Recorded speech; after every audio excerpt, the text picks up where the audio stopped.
Welcome to the NCO Journal podcast, where we explore NCO professional development. This is a podcast series where we discuss published articles with authors and provide a forum for the open exchange of ideas, information, and solutions. I'm your host, Staff Sergeant Brandon Cox, Senior Editor for the NCO Journal. Today we discuss the article, The Mission Command at 73 Easting, by Master Sergeant Dustin Denney. With us is Chago Zapata, Managing Editor for the NCO Journal, Sergeant First Class Osvaldo Akite, the NCOIC of the NCO Journal, and special guest Roy Parker, a historian with the Army University Press Films team. Thank you all for being here. Master Sergeant Denney, could you tell us a little bit about yourself? I'm Master Sergeant Dustin Denney. I joined the Army in 2004 as a 19 Delta Cav Scout, first duty station. I was Fort Carson, Colorado, with 3rd Armored Cavalry Regiment Lightning Troop. Deployed to Iraq in 2005 under then Colonel McMasters, who we'll get into more later, plays a significant part in the battle at the 73rd Easting. When I got back, was stationed in 2nd ID at Fort Lewis. From there, I was DA selected into recruiting. I converted to recruiting in 2012, where I recruited in New Mexico, California, Florida, Pennsylvania, and Texas. And now I'm currently the Operations Sergeant Major in San Antonio Battalion for United States Army Recruiting Command. I've been married to my wife for 18 years. We have 4 kids, 3 boys and a girl. And that's my story in the quickest eggshell I could give you. Roy, could you give us a little bit about yourself? Yeah, so my name is Roy Parker. I live in Bonner Springs, Kansas, and I work for the Army University Press Films team. I'm a historian. When I was in uniform, I too was a 19 Delta. Maybe I could impose on you, Roy, to tell us a little bit about the Battle of 73 Easting, what from the historical perspective. It was a meeting engagement. They were expecting enemy contact, but the size and disposition of the enemy was kind of shocking. They were conducting they're at the end of a very large movement, almost 110 kilometers from where they had breached. The Iraqis had deployed a corps, their 7th Corps, which was mostly an infantry corps with minimal armor, and they had dug them in, and the 1st Infantry Division had conducted a breach 2 days before, and they opened a breach past the British 7th Armored Division through and the 7th Corps, and 7th Corps was in the process of turning due east to attack into Kuwait, right? And there's other fights that I think Sergeant Denney mentioned, like the Objective Norfolk and a lot of other Objective Dorset and a bunch of different objectives that they set inside of Kuwait. 2nd ACR was making a movement to contact when they came into contact with the brigade from the Republican Guard. Before we move, why is it 73 Easting? I mean, is that like the name of the location, or what's the significance of that? Because it's a featureless desert, and so the only real terrain feature out there was the 73 Easting line on the map. So hence the name of the battle. Oh, that's interesting. Appreciate that. Did I get that right, Sergeant Denney? You definitely understand this probably better than I do, but that's how I understand it. And I think part of the other significance of the 73 Easting is the fact that the limit of advance initially was supposed to be the 70 Easting. So we're talking about, a major fight that they ended up in, 3 kilometers past their LOA. Which goes into the risk acceptance of the Army back then, especially with Captain McMaster's understanding, risk acceptance was required in order to maintain the tempo that we needed to put the Iraqi Republican Guard on the defensive. That's kind of what I found interesting, and I was hoping that you can talk a little bit more about that, the importance of making those decisions at the point of execution and how that speeds up the tempo of combat. This is where I think we really excel. Coming out of the Sergeant Major Academy, we had, I think, 47 other nations there with us, their NCO Corps. But what we allow our NCOs to do is just, even our really close allies with, the British and the Australians, what we allow our NCO Corps to do as far as decision making at the point of execution really speeds up our tempo. We are able to operate at an incredible tempo compared to everybody else. And in operations, combat, non-combat, just operations in the world today have never been faster. I mean, we are moving almost at light speed now when you look back just a few decades. And I don't believe it's just technology. I think it's also the fact that we've really gone in the direction of mission command, where again, we make those decisions at the point of execution.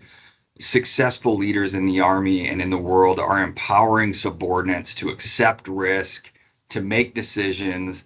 They're allowing us to stay inside, enemy or objective OODA loops. It's all about taking advantage of an opportunity or mitigating a risk as it occurs on the ground, not sending that communication chain up and then waiting for a communication chain to come back down. NCOs, squad leaders, 20-year-old E5s on the ground are making life and death decisions that are able to swing a fight to our favor because of how quickly we can maneuver on the battlefield with that. And as an organization, as an Army, as an NCO Corps, we've been able to do this because of how we've developed our Corps within the military, not just the Army, where through all three domains, we're developing people through better, more in-depth, more rigorous schooling. Our operational assignments are really challenging people. I think we took that to a whole nother level with this Security Force Assistance Brigade. We're going to see some incredible staff sergeant development in there. But then also self-development. When I first came in, it was a huge deal. I mean, it was almost unknown that you could take college while you're in the Army. Now every one of my NCOs is taking college. The NCO professional development system is now culminating in a bachelor's of leader and workforce development at the Sergeant Major Academy. And they're actually trying to move that towards the bachelor's at the end of master leader course and a master's at the end of the Sergeant Major Academy, similar to what CGSC is doing on the officer side.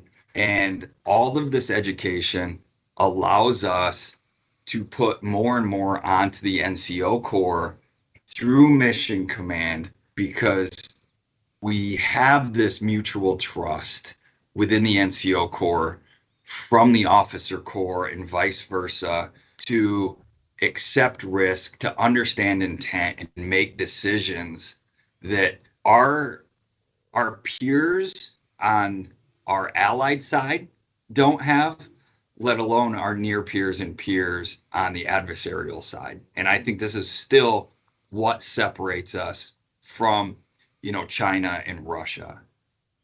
The thing that I latched on the most with what you just said is empowering your soldiers, your NCOs, from the junior soldier up to the more senior NCOs. If you empower them, they have an understanding of what the mission is, and they know that the decisions they make are going to have the leadership behind them.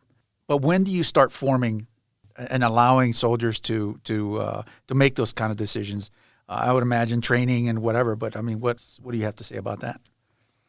I agree, and I think this goes into what Captain McMasters was doing with his troop before they deployed with the training.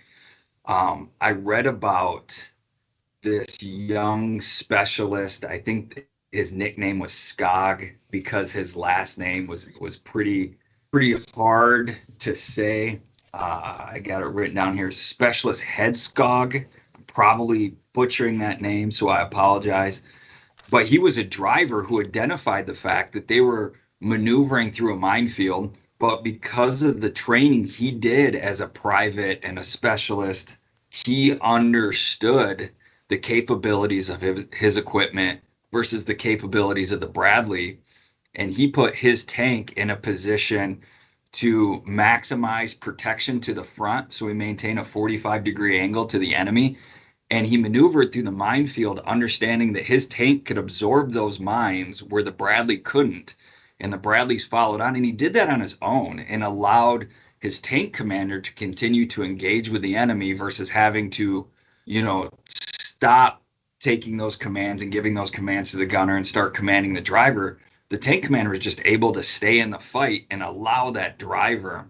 So we're doing this right off the bat anymore, with young soldiers coming into the Army, getting put in ever increasingly challenging positions to develop leadership. Again, as I mentioned in the beginning, I'm a big fan of what Colonel Moore did at the Battle of Ai Drang.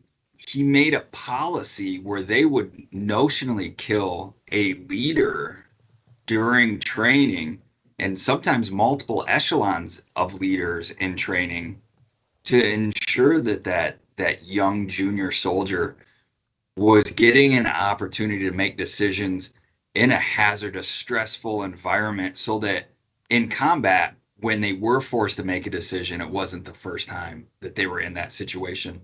And we're doing that more and more. Our technology now in the military is quite remarkable. Here at Fort Sam Houston, getting to go down to the Medical Center of Excellence, the technology they have down there, where they're putting these young private first classes, PV2s, PV1s, who have months, if not weeks, in the Army, into these virtual reality simulations, that, in a real life situation, I would almost believe that an 18-year-old kid has no place being in, but they're doing it and allowing them to develop their confidence in themselves to make these decisions. And they are coming out as just phenomenal healthcare specialists and going onto the line with more knowledge and experience than we've ever put a new trainee into the Army, into Force Com with in the past. So I think we've really pushed this, to the left in someone's career, as far as when we're starting to train them to develop that competence level to make these decisions, and to accept risk. We've been done with Iraq and Afghanistan now for a while. So the soldiers in the Army now, there's soldiers in the Army now who have not been in combat, who haven't had a chance to experience that and haven't been tested in that kind of fire. So it's good that we have these kind of discussions that allow us to really dissect what the importance of these things, these kind of situations, these kinds of historical battles bring to them, or bring to the Army today. Yeah, because in your article you mentioned these decisions are being made by commanders, by then Captain McMasters, and how this training is happening. But I want to focus a little bit more on when these decisions are made. There's an NCO role in all these things, right? And developing the competence within their soldiers is part of the NCO's responsibility. And so maybe if you can talk a little bit about that, on what is the NCO's role in managing those forces and resources, or the training that is being pushed down. Yeah, NCOs are the primary trainer. Officers are responsible to ensure that training is being conducted and that it's meeting the standard of the intent that the commander has, but NCOs are the ones doing the training. And NCOs have to be competent enough, have to have that competency level. They have to have the trust of echelons above them and below them. They need to be able to understand the commander's intent. And as we look, all of these things are principles of mission command, right? And they fall right in to where the NCO has to align themselves in order to provide that effective training, to provide training that meets the commander's intent of the direction they're taking that unit. The NCO Corps is educated like never before which is allowing us to increase our training capabilities, to create that rigorous training that's not, we've heard about check the block training, really getting away from that. And I think that's the role of the NCO. I picture the first sergeant as that. And, I don't think I'm a crusty old first sergeant, but that's still the image I have in my head, right?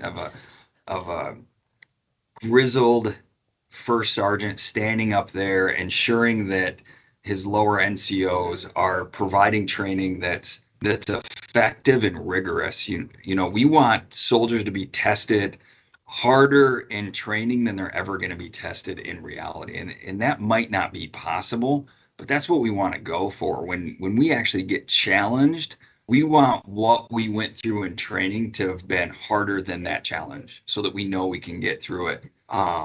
And NCOs are doing that. And NCOs now are operating in a space that was once, exclusively owned by officers. It used to be officers that led troops, period. Now NCOs are doing that, and they're understanding how to operate within that and commander's intent, to train to meet that intent in order to achieve mission success, and allow their officer counterparts that operating space to be able to look up and out, so that we, again, can speed up that tempo and manage the larger fight, the larger mission, whatever that might be. And again, this is just how we stay faster and inside the OODA loop of our enemies.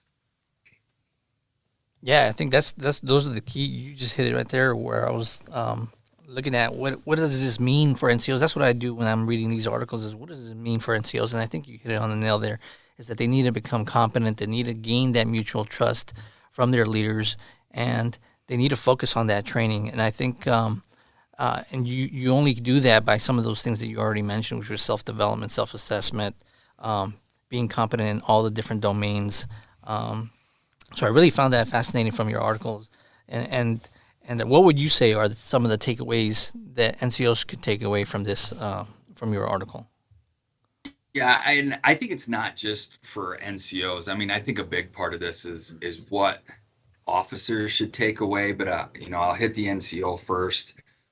We need to continue to develop our Corps. We can't, now that we're, again, we're definitely moving back into that more peacetime Army, if you will, peacetime military. We don't have those two major conflicts looming out there. We can't forget the lessons learned. We can't, but we also can't just solely focus on those lessons learned either. We should be watching this fight in Ukraine. What is our largest near peer, arguably, doing in Ukraine right now? What can we learn from their operating style, how they're taking it into the 2022, 2023, and what do we need to do to stay ahead of that? So we got to continue to develop our Corps, continue to keep our tactics fresh, to keep our troops inspired. And, the world is copying us, to include those that aren't so friendly to us. So we have to keep innovating, and NCOs are going to be directly involved in that through training innovations, but then, planning and execution as well. And if we continue to develop our Corps, we'll continue to maintain that trust, both within our Corps, with the officer counterparts, within the junior enlisted, and within society. And going to the officer side, I think as we transition into this more peacetime scenario, there's going to be a hesitance to accept risk. We are a very competitive military when it comes to promotions and advancement and, assignments. We have to be careful that we don't become risk adverse. Higher echelon commanders and NCOs should be rewarding those junior leaders who are taking risk, even if they fail. We got to be able to accept risk and allow our subordinates to accept risk. There are times where, not being able to accept risk is one of the biggest threats we have. It can lead to mediocrity, stale tactics, allow our adversaries to catch up with us. And we have to be able to accept that risk. We have to reward that risk. If somebody fails, we shouldn't look at that as a negative. What were they trying to accomplish? Was it an acceptable risk to take to create innovation? Is there a way to take that failure to, conduct an after action review, to change it slightly, to still get that positive, innovative result that we were looking for? And the Raider, Senior Raider, NCO, Senior Leaded Enlisted Advisors should be making that mental shift to ensure that we stay on that cutting edge of strategy, leadership, execution. And, in my opinion, risk acceptance is going to be the primary key to mission command as we move. We were really, really good at that in combat, almost out of a necessity. There was just no way to manage every soldier all the time. We can't lose that as we move farther and farther away from these major combat operations. One of the things that I thought that jumped out is that within Mission Command, the commander's intent sets the left and right limits for where you can operate. But within those left and right limits, the NCO has a lot of freedom to do stuff, to make decisions in the heat of the moment. And that comes from mutual trust and shared understanding of what exactly the mission is. So that when you're, and I'm sure that maybe Sergeant Denney will agree with this, that in a scout platoon, you have in a best case scenario in a scout platoon out way on the way in the front in an OP. Hopefully you have an E6 with another E6 in a vehicle behind him overwatching him, but a lot of times it's two E5s, and so you have two 22-year-old E5s, 23-year-old E5s, and they're making life and death decisions for the entire task force based on what they're seeing when they're at a place like the National Training Center or JRTC or in some training. And in order to do that, you have to have a mutual trust between all of the NCOs, between the commander, between the platoon leader, the company commander, the battalion commander, the S3, the all up and down the chain. They have to understand that when Sergeant Joe Snuffy says that he calls a spot report of 15 T-72s and 26 BMP-2s moving from east to west in the vicinity grid at November Alpha 1, 2, 3, 4, 5, 6, that he knows what he's talking about, right? And that he's going to be able to make decisions in the heat of that moment because a scout platoon is going to be so, and I'm just using this as an example, but a scout platoon is going to be so decentralized and spread out because you're covering a front perhaps for a task force or for a brigade or for a division or even a corps, as McMaster's unit was here. The 2nd ACR is a core element, right? So they're moving in front of the entire 7th Corps, which is at the time in 1991 was the largest armored corps that the United States Army had ever put in the field. It was 5 armored divisions, or 4 armored divisions and 1 mechanized division. That's pretty big. That's bigger than any corps in World War II, just for perspective, right? And so the leaders at the mid-level and at the junior level have to be able to make decisions quickly by operating within the parameters of the commander's intent, because you don't have time to stop and think about things.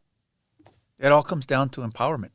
Oh, yeah. That's what the article's about, empowering your NCOs. When it comes to NCO Journal and what NCOs can get out of this is, empowering your NCOs, your junior soldiers to get the job done and trusting that they'll get it done, and having trust go both ways. I think with this, what we're talking about too is NCOs need to earn and then demand a seat at the table once it's earned. NCOs are going to drive the execution.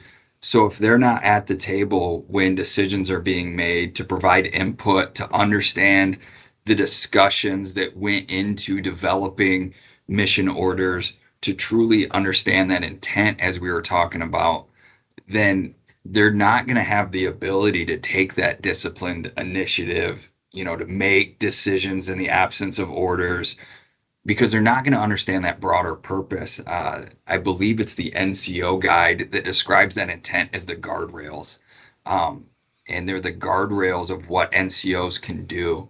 And everything in between is your operating space. And you can do what you need to in there to achieve that end result that the commander wants.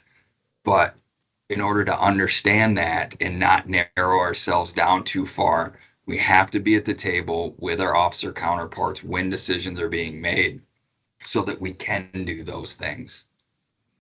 One of the ways that we can encourage our soldiers to do this is in their spare time, encourage them to read. What's the old proverb? There's nothing new under the sun, right? And McMaster's, I've read his book as well. And one of the books that he read prior to the Gulf War was Ernie Harmon's Combat Commander, where Lieutenant General Ernie Harmon talked about his lessons learned from the Second World War, specifically like fighting in the desert. And they focused on McMaster was focused on reading the stuff about, from Torch, from Kasserine Pass, and from them taking Tunisia. And they took those lessons and they incorporated it into their training program, right? Like those are things that you can learn because, war has been with humanity for 5,000, 6,000 years of recorded history, right? There's a lot of lessons that you can learn, and it doesn't just have to be from, the 20th century on, from when the internal combustion engine became, you can go back to the 19th century, the 18th century, and even further back. I would always encourage my soldiers to read in their spare time.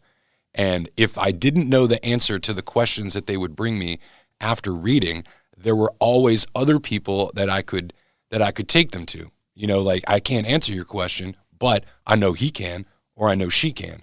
And so that's what I would strongly encourage soldiers and NCOs to continue to read. Not just Army doctrine. Army doctrine is important to read. It's important to understand it at the lowest level possible.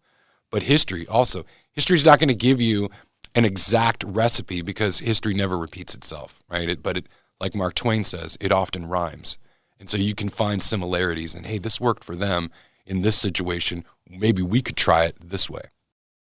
Thank you for our special guest for joining us, Roy. It was a pleasure. Appreciate you being here. If you'd like to know more about Desert Storm, Army University Press Films Team has a film on Desert Storm, The Vanguard. It looks at Division Cavalry in Operation Desert Storm through the lens of the 1st Squadron, 4th Cavalry, the Division Cavalry Squadron of the Big Red One. You can find that on the Army University Press webpage, or you can find it on YouTube by searching Army University Press. Thank you all for joining us on the podcast today, and a thank you to our audience. Remember to put your knowledge to the page. Submit articles and get published with the NCO Journal. Don't forget to check out our webpage and follow us on social media. We'll catch you next time on the NCO Journal podcast.